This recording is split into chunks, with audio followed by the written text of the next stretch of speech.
Nesse vídeo eu quero trazer um assunto que vem sendo aí muito debatido nos canais aí de YouTube e nas outras plataformas, que é uma possível bolha imobiliária que eu estou vendo aí muita gente discutindo. Então, como eu sou investidor de imóveis, eu queria trazer minha opinião sobre esse assunto e por que que eu acho que a gente não está caminhando para uma bolha imobiliária.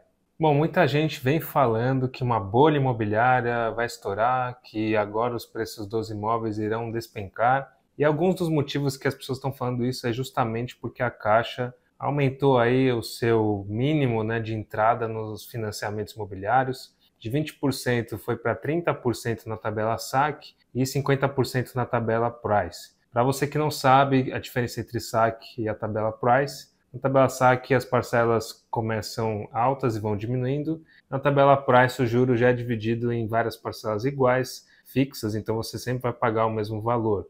Na tabela SAC você paga menos do que na tabela Price, mas a parcela inicial é mais cara na tabela SAC e na tabela Price é um pouco mais baixa, só que ela é igual por todo o período. Essa é a diferença e realmente a gente teve esse aumento ali do requisito mínimo para você entrar no financiamento imobiliário da Caixa e os outros bancos acabam respeitando aí o benchmark da Caixa, né? Então a gente vai acabar tendo aí uma falta de, digamos assim, uma falta de procura em financiamento imobiliário por conta desse aumento, né? Então hoje a pessoa tinha 20% para entrar ali no valor do imóvel, agora vai ter que ter 30% de entrada, então fica mais difícil e isso tende a desaquecer o mercado. Mas o que eu queria falar é que existem tipos de imóveis, né? Então quando a gente fala, por exemplo, de um imóvel em estúdio para rentabilizar, quem que compra esse tipo de imóvel? São os investidores, são pessoas que investem naquele imóvel para rentabilizar, não é uma pessoa que quer morar naquele imóvel. Então, quando a gente pega, por exemplo, estúdios, a gente vê que a demanda é muito alta e em lançamentos você acaba pagando 30% do valor durante a obra, então não muda muito, porque quando você vai financiar o saldo devedor, você já pagou os 30%, então para quem investe nesse tipo de negócio não muda absolutamente nada. Inclusive eu invisto nesse tipo de imóvel e não vejo nenhum efeito agora nesse quesito. Outro ponto é que muitos investidores acabam quitando o valor quando vai financiar, né? Então, quando tem o saldo devedor, o investidor vai lá e quita, ele não acaba financiando isso em algum banco. Então, a maioria dos investidores tem liquidez para isso e eles acabam olhando isso de uma maneira para rentabilizar mais rápido. Então, se você quita o saldo devedor, você não precisa pagar nenhuma parcela de financiamento e aquela rentabilidade fica líquida para você. E por que que eu acho que a gente não está numa bolha imobiliária?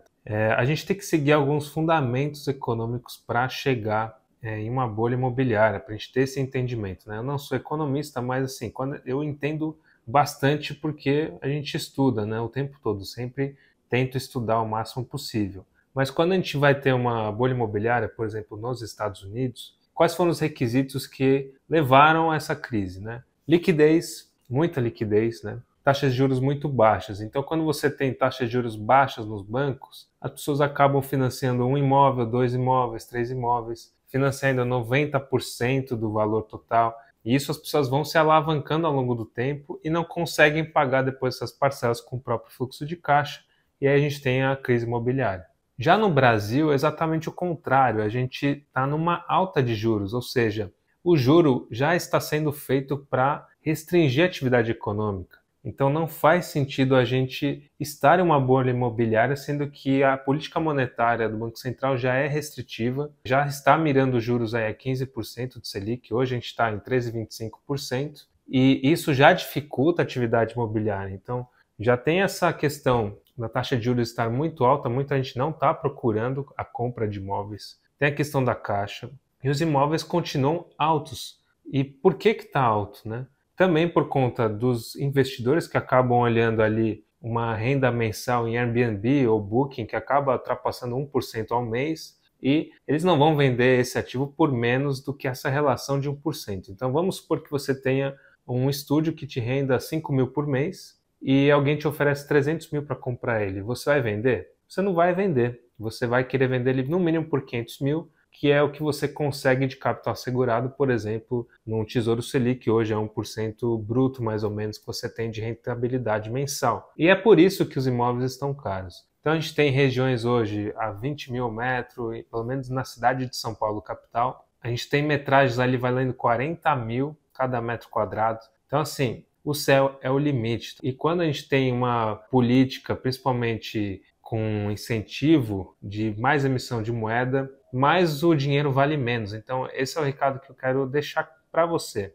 Não é que o imóvel está caro, é o seu poder de compra que está menor, é a sua moeda que vale menos, é o nosso real que vale menos. E quando a gente pega, por exemplo, um estúdio na Faria Lima hoje deve estar ali 17 mil o metro. Quando a gente pega a calculadora para fazer um cálculo disso, a gente faz aqui 25, a metragem do imóvel vezes 17 mil dá 425 mil reais, tá? Isso chutando baixo, porque quando você tem estúdios com uma decoração melhor ou numa região mais próxima de metrô ou próxima de evento, chega até ser 20 mil o metro, ou seja, 500 mil reais para 25 metros, né? O famoso cativeiro gourmet, né, que o pessoal fala. Quando a gente pega um valor de 500 mil reais e divide por 6, que é o dólar, a gente chega em 83 mil dólares, ou seja, não é nada. Então, o que eu quero dizer é que o nosso real está desvalorizado. Então, quando você pega um imóvel em Manhattan com as mesmas propostas, né, de retorno ali mensal através de Airbnb, você vai achar imóveis lá de 17 mil dólares o metro, 18 mil dólares o metro, cerca aí de 60 mil reais a metragem. Então, os imóveis estão muito baratos. Quando a gente dolariza, está muito barato. E é por isso que muitos investidores estrangeiros estão começando a vir para o Brasil. Eu já participei aí de stands de almoço de investidores em relação a imóveis e você vê que tem muito estrangeiro. Tem gente do mundo todo aqui no Brasil, porque realmente está uma pechincha quando você traz o dólar para o real. Então, quando você vê um próximo vídeo falando que uma bolha imobiliária vai estourar, pega o valor de um imóvel, divide pelo dólar e você vai ver que está muito barato ainda. E é por essa razão que os investidores acabam procurando esse tipo de retorno e a gente está tendo essa demanda um atrás do outro e os lançamentos estão ficando mais caros também pelo preço das commodities e material de construção. Então eu vi aí uma matéria falando que aumentou cerca de 6% o custo aí no último ano.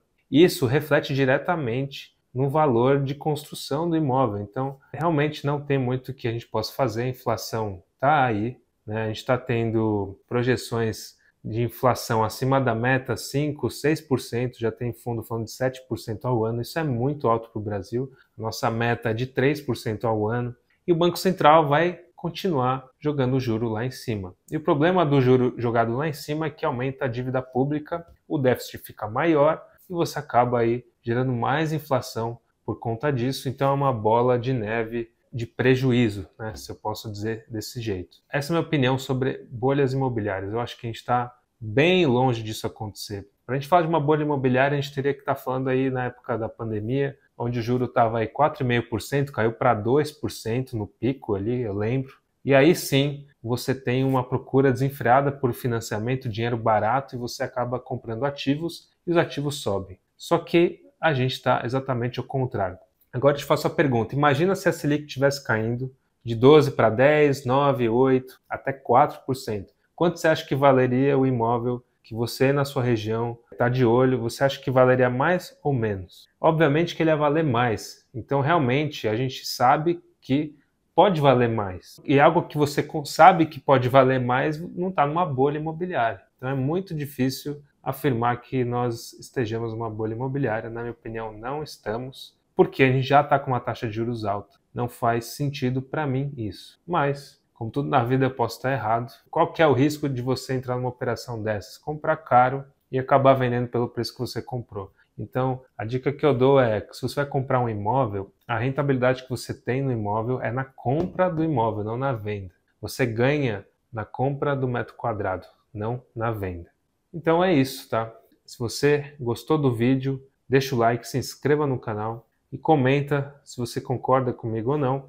E assim, não adianta a gente ficar batendo, reclamando que os imóveis estão caros. O nosso poder de compra como brasileiro vem diminuindo, é normal. Isso está acontecendo com todo mundo. E quando a gente divide as coisas em dólar, a gente vê que está muito barato muitas coisas. A gente vê que a moeda vale menos. Então uma forma de a gente virar esse jogo é tentando ganhar mais, fazendo renda em outras formas, para você conseguir suprir essa falta de poder de compra que está acontecendo. Não é a gente reclamando, não é a gente trocando uma fruta por outra, como falam, é a gente realmente trabalhando e tentando vencer. Não tem muito o que fazer. Então é isso. Muito obrigado e até o próximo vídeo.